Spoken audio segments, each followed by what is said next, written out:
The words can make you, break you, they can heal your soul, they can damage you forever.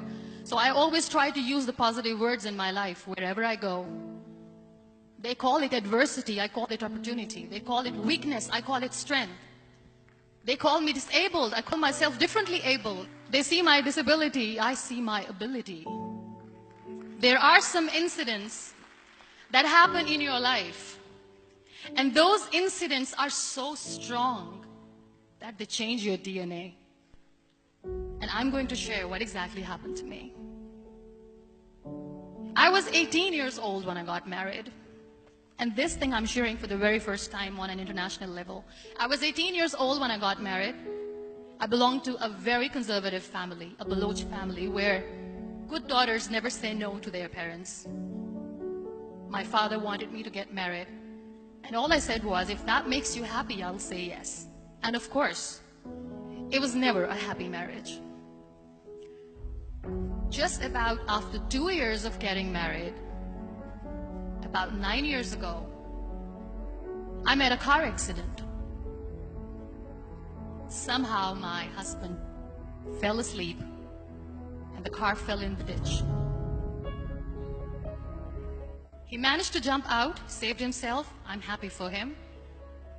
But I stayed inside the car and I sustained a lot of injuries. The list is a bit long. Radius ulna of my right arm were fractured. The wrist was fractured. Shoulder bone and collarbone were fractured. My whole rib cage got fractured. But that injury that changed me and my life completely as a person and my perception towards living my life was the spine injury. Many people came to rescue. They gave me CPR. They dragged me out of the car. And while they were dragging me out, I got the complete transection of my spinal cord. Those 2.5 months in the hospital were dreadful. I will not make up stories just to inspire you. I was at the verge of despair.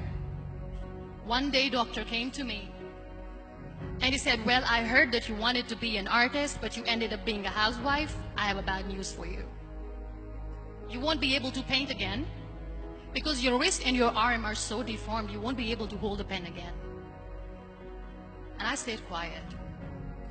Next day, doctor came to me and said, your spine injury is so bad, you won't be able to walk again.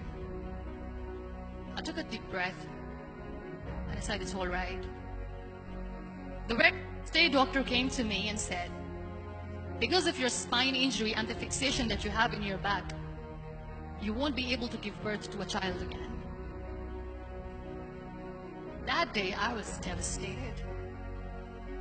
I still remember, I asked my mother, why me? And that is where I started to question my existence. Why am I even alive? What's the point of living? I won't be able to be a mother again. And that was quite devastating for me. But then I realized there are so many children in the world, all they want is acceptance. So there is no point of crying, just go and adopt one.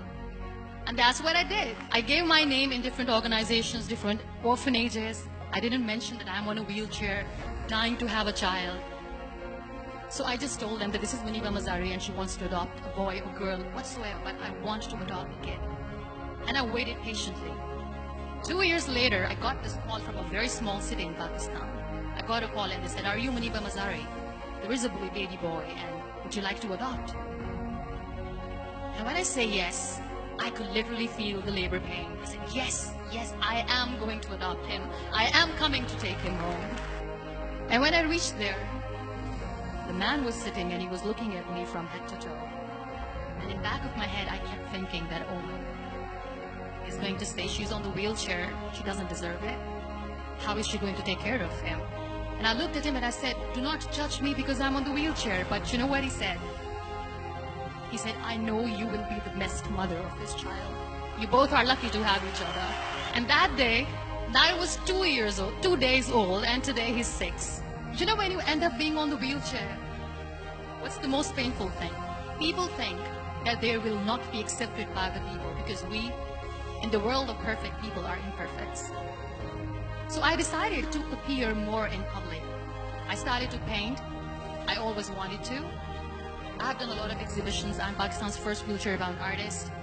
I have done a lot of modeling campaigns. I became the National Goodwill Ambassador for UN Women Pakistan, and now I speak for the rights of women, children. We talk about inclusion, diversity, gender equality, which is a must. I was featured in BBC 100 Women for 2015. I'm one of the Forbes 30 under 30 for 2016. We have this amazing fantasy about life. This is how things should work. This is my plan. It should go as per my plan. If that doesn't happen, we give up. So my dear friends, let me tell you one thing.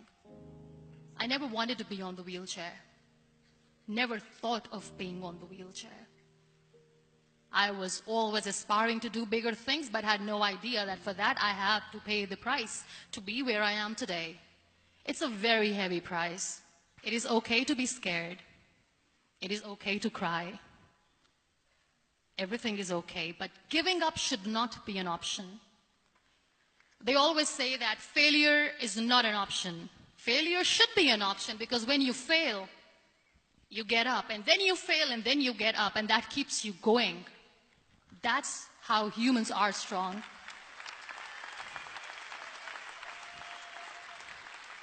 Failure is an option, should be an option, but giving up is not. Never.